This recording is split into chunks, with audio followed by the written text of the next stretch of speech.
आखिर कैसे बने थे अजंता की ये रहस्यमयी गुफाएं, और क्यों अचानक एक दिन सब कुछ छोड़कर लोग यहाँ से चले गए। आज हम जानेंगे अजंता की गुफाओं की असली कहानी।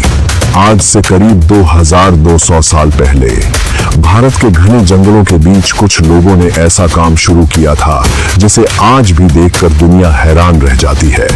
बिना मशीनों के, बिना आधुनिक तकनीक के, उन्होंने एक पूरे पहाड़ के अंदर मंदिर, हॉल, कमरे और अद्भुत चित्र बना डाले।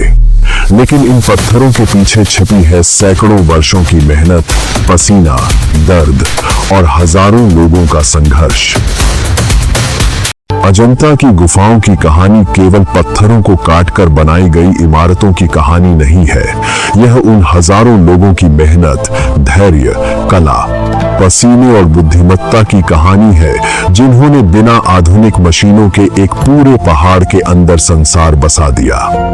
आज महाराष्ट्र के घने जंगलों में वाघोरा नदी के किनारे बनी ये गुफाएं दुनिया के सबसे महान प्राचीन निर्माणों में गिनी जाती हैं।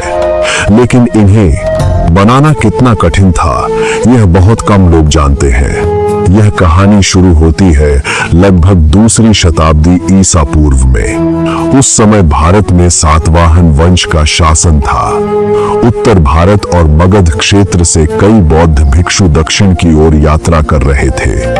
वे ऐसी जगह की तलाश में थे जहां शांति हो, घना जंगल हो, पानी उपलब्ध हो और ध्यान साधना के लिए एकांत वातावरण मिले। कई दिनों तक पहाड़ों और जंगलों से गुजरने के बाद वे महाराष्ट्र के एक घने वन क्षेत्र में पहुंचे। वहां वाघोरा नदी ऊंची चट्टानों के बीच बहती थी। चारों ओर घना जंगल, ऊंचे पहाड़, पक्षियों की आवाजें और गहरी शांति थी। भिक्षुओं को यह स्थान ध्यान और साधना के लिए उपयुक्त लगा।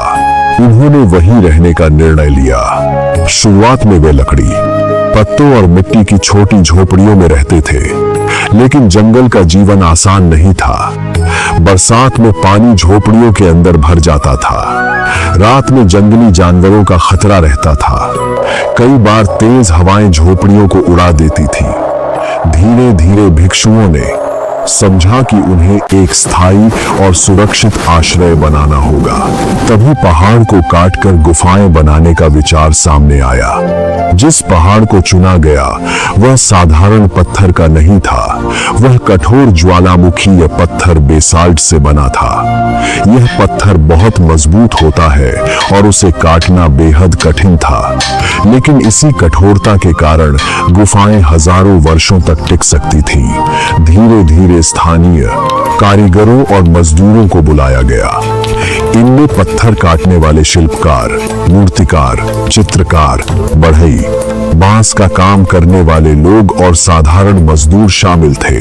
सातवाहन शासकों और धनी व्यापारियों ने इस निर्माण के लिए धन देना शुरू किया।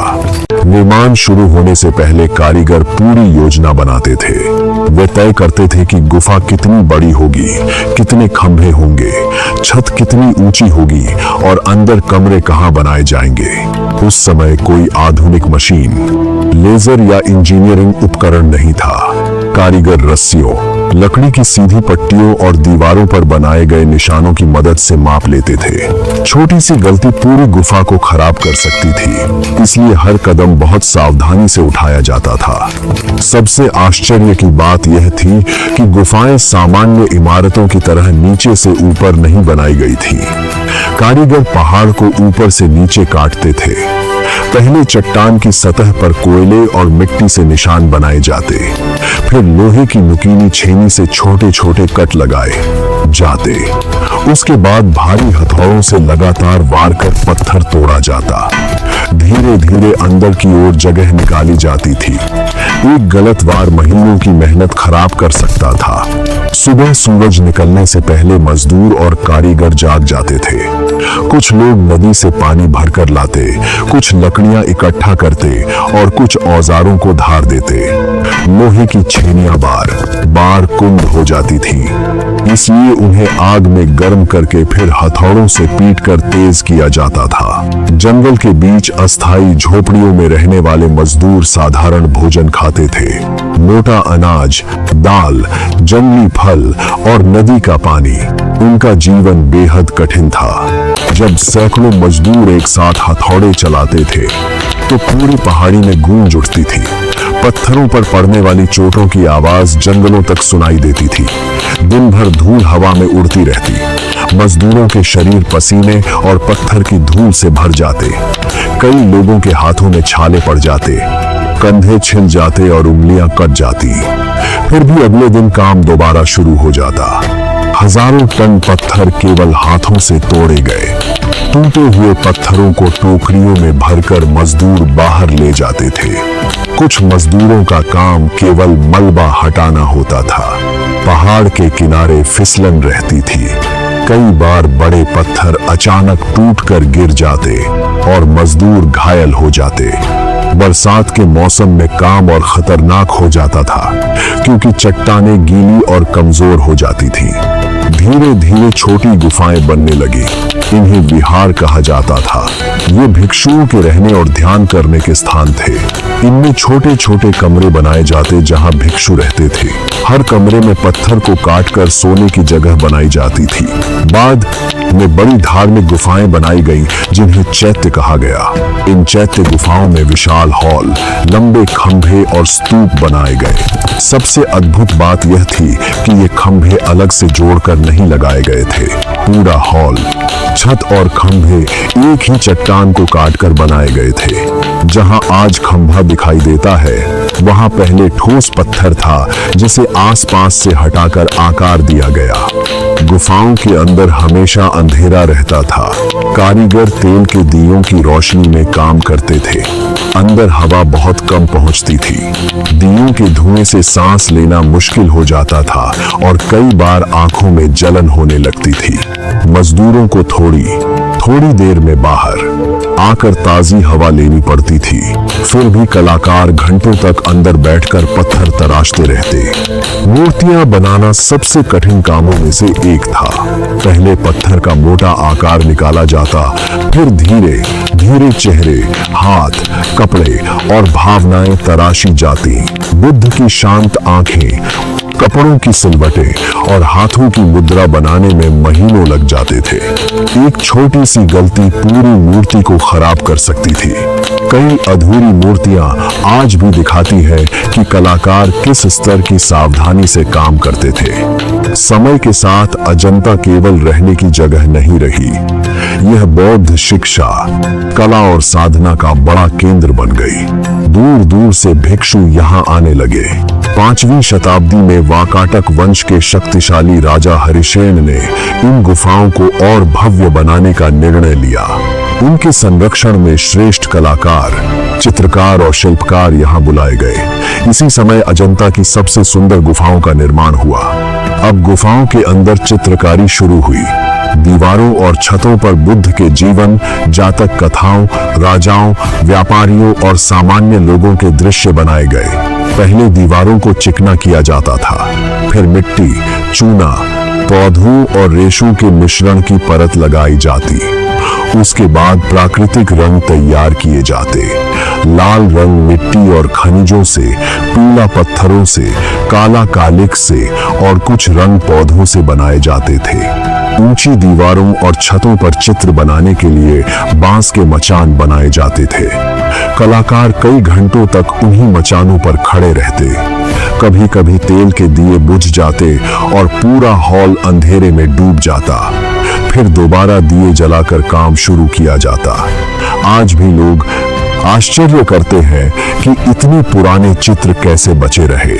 इसका कारण यह है कि गुफाओं के अंदर सीधी धूप और तेज हवा बहुत कम पहुंचती थी, जिससे रंग लंबे समय तक सुरक्षित रहे। बरसात निर्माण की सबसे बड़ी समस्याओं में से एक थी। पहाड़ों से पानी रिसकर गुफाओं में आने लगता था। कई बार पूरा फर्श पानी से भर जाता था। तब कारीगरों ने पानी निकालने के लिए ढलान और छोटे जल निकासी मार्ग बनाए। बारिश के मौसम में कई महीनों तक काम रोकना पड़ता था। मजदूर अपनी झोपड़ियों में इंतजार करते रहते कि मौसम साफ हो और काम फिर शुरू किया जा सके। अजंता की सभी गुफाएं एक साथ नहीं बनी थी। कुछ गुफाएं दूसरी शताब्दी ईसा पूर्व में बनी, जबकि कई गुफाएं 5वीं शताब्दी में बनाई गई। यानी यह निर्माण कार्य अलग अलग चरणों में लगभग 700 वर्षों तक चलता रहा। इस दौरान कई पीढ़ियों के कारीगरों, कलाकारों और मजदूरों ने यहाँ काम किया। कई लोगों ने अपना पूरा जीवन इन पहाड़ों को तराशने में लगा दिया, लेकिन फिर धीरे धीरे सब बदलने लगा। वाकाटक वंश कमजोर होने लगा। राजा हरिसेन की मृत्यु के बाद संरक्षण और धन दोनों कम हो गए। व्यापार मार्ग बदलने लगे और बौद्ध धर्म का प्रभाव भी धीरे धीरे घटने लगा। मजदूर, कलाकार और भिक्षु धीरे धीरे इस स्थान को छोड़कर जाने लगे। कई गुफाएं अधूरी रह गईं। कुछ जगहों पर आज भी अधूरी मूर्तियां और अधूरे चित्र दिखाई देते हैं, मानो कलाकार अचानक काम छोड़कर चले गए हों। समय बीतता गया। घने जंगलों ने गुफाओं को पूरी तरह ढक लिया। पेड़, बेलें और झाड़ियां प्रवेश द्वारों पर फैल गईं। सदियों तक दुनिया इन गुफाओं को भूल चुकी थी। फिर वर्ष 1819 में एक अंग्रेज अधिकारी जॉन स्मिथ शिकार करते हुए इस क्षेत्र में पहुंचा। जंगल के बीच उसकी नजर पहाड़ पर बने एक बड़े प्रवेश द्वार पर पड़ी। जब वह पास गया तो उसने देखा कि बेलों और पेड़ों के पीछे विशाल प्राचीन गुफाएं छिपी हुई थी। इसी तरह अजंता की गुफाएं एक बार फिर दुनिया के सामने आईं। आज अजंता की गुफाएं केवल प्राचीन गुफाएं नहीं हैं, वो इस बात का प्रमाण है कि बिना आधुनिक मशीनों के भी इंसान धैर्य, गणना, कला और अथाह मेहनत से पहाड़ों के अंदर इतिहास बना सकता था। जब लोग अजंता की गुफाओं को देखते हैं तो उन्हें केवल पत्थर नहीं दिखाई देते। उन पत्थरों के पीछे छिपी सैकड़ों वर्षों की मेहनत, हथौड़ों की आवाज, दीयों का धुआं, कलाकारों की कल्पना और हजारों लोगों का संघर्ष दिखाई देता है। ऐसी ही दिलचस्प और सिनेमैटिक कहानियों के लिए वाइल्ड वॉर लेजेंड्स प्रो को अभी सब्सक्राइब करें।